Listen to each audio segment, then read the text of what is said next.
مسلمان احباب اس دور میں کہتا ہوں مسلمان نہ بنو، اس دور میں مسلمان نہ بنو۔ مسلمان بہت سارے ہیں، مسلمان تو وہ بھی ہیں جو کہتے ہیں کسی دین کو کسی کے اوپر فوقیت نہیں، وہ بھی مسلمان ہیں، لیکن میں کہتا ہوں کہ مسلمان وہ بنو کہ تم ایمان والے بنو۔ آج مسلمان تجھے بہت سارے ملیں گے لیکن ایمان والا کم ملے گا، ایمان والا کم ملے گا، مسلمان بہت سارے ملیں گے۔ اب میں آپ کو ایک چھوٹی سی بات بتا دیتا ہوں، سب سے تاریخ کا میرے نبی علیہ السلام کے جنگوں کے بعد سب سے زیادہ ظلم و ستم جو ہے میدان کربلا کے اندر ہوا، سب سے زیادہ ظلم و ستم۔ تاریخ کی ہسٹری اٹھا کر دیکھ لیں، تاریخ کا مطالعہ کر کے دیکھ لیں، اگر آپ کے پاس تاریخ دمشق پڑی ہے تو اٹھا کر دیکھ لیں تو اس کے اندر آتا ہے کہ تاریخ کے اندر قیامت تک اس طرح کا ظلم و ستم نہیں ہو سکے گا، اور جتنا میدان کربلا کے اندر ہوا۔ اب دیکھ لیں میدان کربلا کے اندر جو ظلم کرنے والے تھے، کوئی آدمی مجھے بتلا سکتا ہے کہ وہ مسلمان نہیں تھے؟ بات میری سن رہے ہیں؟ بات میری سن رہے ہیں؟ کیا وہ مسلمان نہیں تھے؟ مسلمان تھے۔ کیا وہ 5 نمازیں نہیں پڑھتے تھے؟ بھائی وہ 5 نمازیں پڑھتے تھے۔ کیا وہ خطبہ دینے والے نہیں تھے؟ احباب وہ خطبہ بھی دیتے تھے۔ کیا ان کی داڑیاں نہیں تھی؟ احباب ان کی داڑیاں تھی۔ کیا ان کے سر کے اوپر امامہ نہیں تھا؟ احباب سر کے اوپر امامہ بھی تھا۔ اور پھر تم سوال کرو، میں آپ کو جواب دوں کہ کیا احباب بخاری صاحب یہ بتلا سکتے ہو کہ کیا ان کے کردار کے اندر سیرت رسول تھا؟ اس بات کے اوپر میں آپ کو جواب دوں گا کہ احباب سیرت رسول نہیں تھا۔ کیا ان کے دل میں اہل بیت کی محبت تھی؟ احباب اہل بیت کی محبت نہیں تھی۔ تو پھر نمازیں ان کی کہاں گئی؟ ان کے روزے کہاں گئے؟ ان کی عبادتیں اور ریاستیں کہاں گئی؟ اور وہ یزید جو خطبے منبر میں بیٹھ کر خطبہ دیتا تھا، لوگوں کو جمعہ کی نماز پڑھاتا تھا، سر کے اوپر امامہ لے کر اور داڑھی اوڑھ کر اور سفید لباس پہن کر، کیا وہ مسلمان نہیں تھا؟ ان کے مسلمانیت میں شک ہے؟ احباب نہیں، مسلمانیت میں شک نہیں ہے، لیکن ان کے ایمان میں شک ہے۔ توجہ ہے؟ ان کے ایمان میں شک ہے۔ وہ کلمہ گو تو ضرور تھا، وہ اپنے آپ کو مسلمان کہلانے والا تو ضرور تھا، لیکن وہ ایمان والا نہیں ہو سکتا۔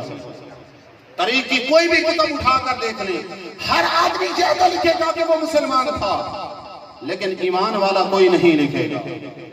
اگر آپ قرآن کی اسٹڈی کرتے ہیں، قرآن کا مطالعہ کرتے ہیں، تو قرآن کو اٹھا کر دیکھیں، جس بھی مقام کے اوپر، جس بھی فلسفے میں اللہ تبارک و تعالیٰ نے جنت کا ذکر کیا ہے یا حور و غلمان کا ذکر کیا ہے یا اللہ تبارک و تعالیٰ نے اپنے نعمتوں کا ذکر کیا ہے، رب نے اس وقت ایمان والوں سے مخاطب ہو کر بات کی ہے، مسلمانوں سے نہیں۔ تو اس لیے احباب میں آپ سے مخاطب ہو کر یہ کہتا ہوں کہ مسلمان نہ بنو، ایمان والے بنو، ایمان والے بنو، مسلمان نہ بنو۔ مسلمان بہت سارے تھے، میدان کربلا کے اندر قرآن کے قاری بھی موجود تھے، وہ مسلمان تھے، لیکن انہوں نے جب امام حسین کو شہید کیا، نماز کے اندر پڑھ رہے ہیں اللہم صلی علی محمد وعلی آل محمد، توجہ ہے؟ آل محمد کون ہے؟ تو کیا ان کے من میں بغض نہیں تھا؟ بغض تھا، تو اللہ تبارک و تعالیٰ نے چناؤ کر دیا، رب نے ایک تفریق اور ایک سانچہ اور ایک رب ذوالجلال نے ایک زاویہ دے دیا کہ احباب میرے ماننے والے بہت سارے ہوں گے، میرے پیغمبر کو ماننے والے بہت سارے ہوں گے، لیکن ایمان کی مہر ان کے دل میں لگے گی جو اہل بیت کی محبت رکھتے ہیں۔ اہل بیت کی محبت جن کے دل میں مہر لگی ہوئی ہوگی وہی شخص کامیاب ہوگا۔ تو امام زین العابدین نے اس لونڈی کو معاف کر دیا، اس لونڈی کو معاف کر دیا، اور حقیقتاً اس عورت نے قرآن پڑھا، اور قرآن کی تفسیر کس نے کی؟ جو تفسیر کرنے والے ہیں، جو تفسیر کرتے ہیں اور جن کی سیرت کو دیکھ کر تفسیر بنتی ہے وہی تفسیر کر رہے ہیں کہ احباب یہ 4 چیزیں اپنا لو۔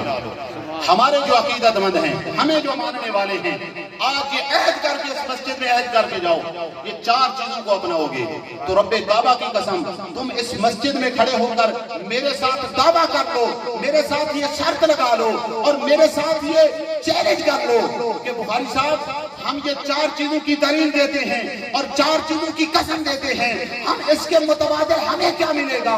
تو میں آپ کو یہ نہیں سناتا کہ میں تجھے چیلنج کے طور پر میں تجھے ضمانت دیتا ہوں، میں کچھ بھی نہیں، اور محمد و آل محمد تجھے ضمانت دیتے ہیں کہ ان 4 چیزوں کو اپنانا تمہارا کام ہے اور جنت کی ٹکٹ لگا کر جنت میں داخل کرنا رب العالمین کا کام ہے۔ تو احباب میرے ساتھ کوئی آج یہ وعدہ کر سکتا ہے؟ زیادہ نہیں، 4 آدمی وعدہ کر لیں کہ بھائی ان 4 چیزوں کے اوپر ہم عمل پیرا ہوں گے۔ 4 چیزوں کے اوپر، نمبر 1 خوشحالی اور تنگ دستی میں رب کے راستے کے میں صرف کرنا بند نہ کرو، خرچ کرتے رہو، اور اس کے بعد غصہ آئے تو پی جاؤ۔ اگر کوئی آدمی تمہارے اوپر زیادتی کرتا ہے درگزر کرو، چھوڑ دو، اور کسی کے اوپر احسان کرنا بھی بند نہ کرو، احسان کرنا بھی بند نہ کرو۔ تمہیں گالیاں دیتا رہے، تجھے کچھ بھی کرتا رہے، لیکن تمہارا کام ہے احسان کرنا۔ دعا اللہ تبارک و تعالی ہم سب کو عمل پیرا ہونے کی توفیق عطا فرمائے، اور دعا اللہ تبارک و تعالی آج جو بھی گفتگو ہوئی ہے رب ذوالجلال ہم سب کو اس کے اوپر عمل پیرا ہونے کی توفیق عطا فرمائے۔ اور احباب میں جناب سے یہ گوش و گزار کر رہا تھا کہ